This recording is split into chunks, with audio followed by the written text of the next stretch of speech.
Fala, Lorena, tudo bem? Tudo, você já tá no ar, tá? A gente tava vendo tudo que você tava fazendo aí. Eu tava desligando aqui, o computador tava ouvindo aqui com um somzão aqui, a banda tava muito legal. Ah, você tá acompanhando. Também pro Paulo, pro PA, pro Esquiavon, pro Peluque. Pô, muito maneiro, estão levando o maior som. Realmente, vocês não esqueceram nada e estão cada vez melhores. Olha! Agora eu quero saber de você. Como é que tá essa volta, vamos dizer assim também, depois de um hiato? Muita gente, quando a banda para um tempo, né, sempre fala, pô, acabou, não acabou. Como é que tá o Kid?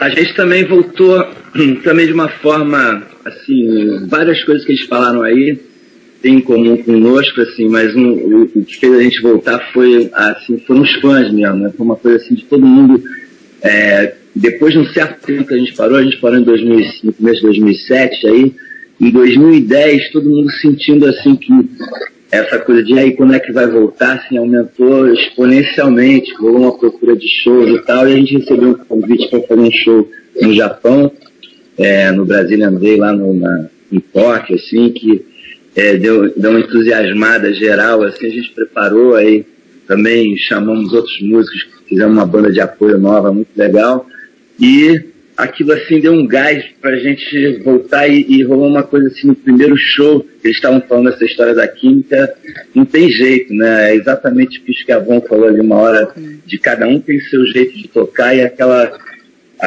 junção forma um som que além da gente curtir pelo fato de ter trabalhado tanto tempo junto, no caso do Kid, assim, bem mais tempo do que o RPM, né, de ter feito, trabalhado muito junto, ralado, não só nos momentos assim de estar bombado, assim, como em momentos de entre-safra, mas aquele trabalho todo, de repente você sobe no palco e aquilo vem tudo sozinho.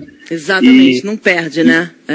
E tem essa coisa do, né, que é um patrimônio que você tem conquistado junto ao público, que são as músicas, né? No fim, assim, estava pensando aqui, durante a entrevista, eles tocando, assim, a gente tem mesmo isso aí ninguém tira de uma banda, né? Daquele conjunto de pessoas, assim, são as músicas que você fez que estão aí na cabeça, no coração das pessoas, isso que o que foi construído. Que é o barato, né? Que faz a gente ter vontade de voltar. Agora, queria saber de vocês, na época que as bandas todas começaram, algumas vieram depois e tal, mas eu digo assim, no Brasil inteiro, o rock já existia, só que não tinha visibilidade.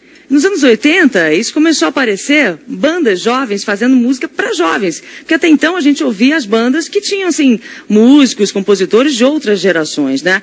Era muito estranho, assim, vocês perceberem que essa cena, assim, RPM, Banda de São Paulo, Kid no Rio, como é que era? Tinha uma certa desavença, olhava com uma certa desconfiança, ou vocês tinham um sentimento de estar pertencendo ao mesmo movimento, ainda que as diferenças musicais sejam gritantes? Eu acho que sim, as diferenças não eram tão gritantes. E muito pelo contrário, a gente se sentia membro de um mesmo movimento, de uma mesma conspiração de uma garotada que cresceu ouvindo o melhor da música brasileira, Tropicália, Chico e tal, e ao mesmo tempo ouvindo o melhor do rock internacional, Beatles, Stones, Pink Floyd. A gente tinha uma informação muito bacana, e quando a gente vê que essa cena rock, de repente, ela é viável para as bandas novas, né, que é a natureza do rock and roll, garotada tocando para garotada e tal, aquilo deu uma euforia muito grande. Eu sou suspeito para falar, porque eu sou carioca e vim morar em São Paulo com 14 anos, então eu me sinto muito à vontade no Rio, circulando, sinistra parada, meu irmão. Eu cheguei aqui em São Paulo e o RPM é uma banda paulista, mas eu continuo sendo carioca. Então não tinha nenhuma rivalidade. Eu curti muito como jornalista, que eu comecei a trabalhar em 80, na revista Som 3 e no Canja e tal, e eu recebia os discos da galera, e eu lembro muito bem do Rock Voador.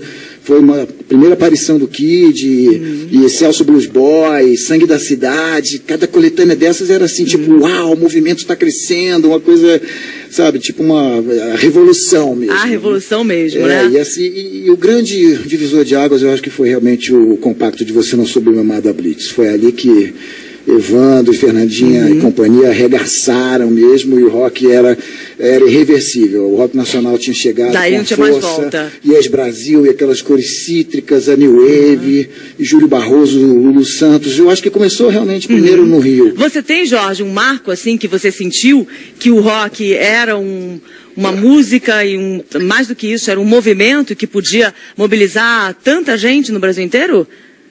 Com certeza você não soube mamar mamar na rádio foi um marco assim absurdo.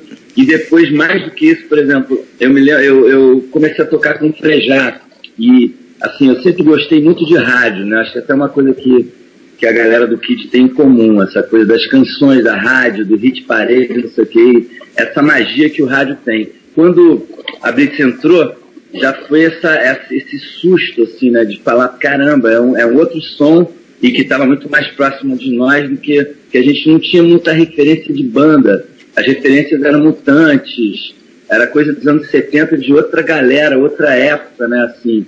E eu acho que esse lance da rádio que eu estava falando, tinha uma banda com o Frejá e de repente eu ouvi na rádio tocar Down in Me, que foi o primeiro compacto do Barão, num momento que eu ainda tinha banda com Frejá e tal, e eu estava começando com o Kid, então assim, quando eu ouvi na rádio eu falei, cara, tá muito perto, assim, né? Isso era uma coisa muito acendeu forte, uma luz, assim, porque assim, para mim, como compositor e como fã de música, que eu acho que o grande barato foi o que o Paulo tá falando aí, que acho que todo mundo tem essa fissura por música, né?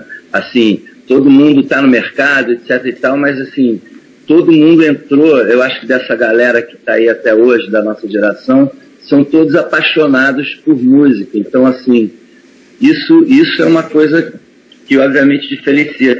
E assim, aí a gente foi se aproximando. Assim, a primeira vez que eu ouvi uma música minha na rádio foi do Kid de Abelha, foi na Rádio Fluminense.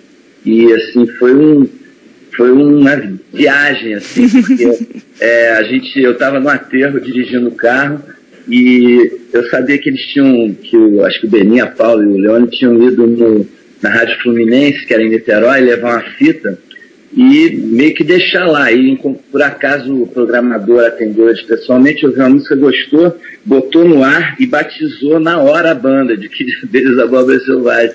Então, assim, tudo isso mostra que era tudo pra gente muito inesperado. De uma certa forma, esse plano B que o Paulo fala aí que as pessoas têm que ter, todo mundo estava estudando, fazendo outras coisas. Todo mundo já tinha mesmo nessa época.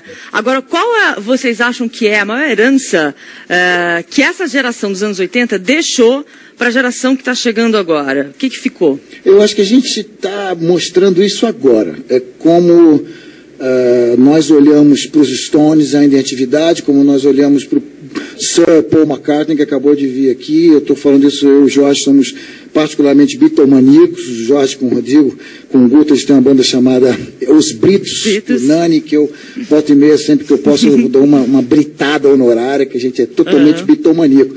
Então a gente olha para os caras que estão chegando nos 70 anos, eles estão aí, estão inteiros, estão fazendo show, estão fazendo turnê, rodando o mundo, é isso aí. Então eu acho que a galera está olhando para a gente ainda esperando, sabe, porque até agora está fácil. Eu quero ver daqui para frente o que a gente vai mostrar. Então, a herança seria essa, as pedras continuam rolando. É isso?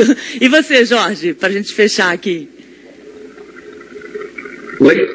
Qual é a herança que você acha que a geração do rock anos 80 deixou para essa geração que está chegando agora? Eu acho que assim, a diversidade é uma coisa a se inspirar, né? A gente é uma geração que virou um movimento, mas não foi assim uma coisa pensada, mas assim, você vê que tem diversos estilos, assim, não é uma coisa tão como eu vejo assim, o rock que chega na grande mídia, assim, ele está muito restrito, né? Então, assim, acho que tem uma variedade de música no Brasil, principalmente, tão grande, né, que isso é bacana. A gente vê que as nossas bandas, de todas essas bandas que ficaram e que continuam fazendo música, são bem diferentes umas das outras, assim. E acho que o bacana foi a relação que a gente fez. A gente pegou uma época em que fazer show era uma roubada, assim, não tinha muita condição técnica. A gente foi junto com a evolução do Brasil, com a relação dos brasileiros, que, né, assim, de uma certa forma a nossa geração participou dessa mudança que está rolando no Brasil.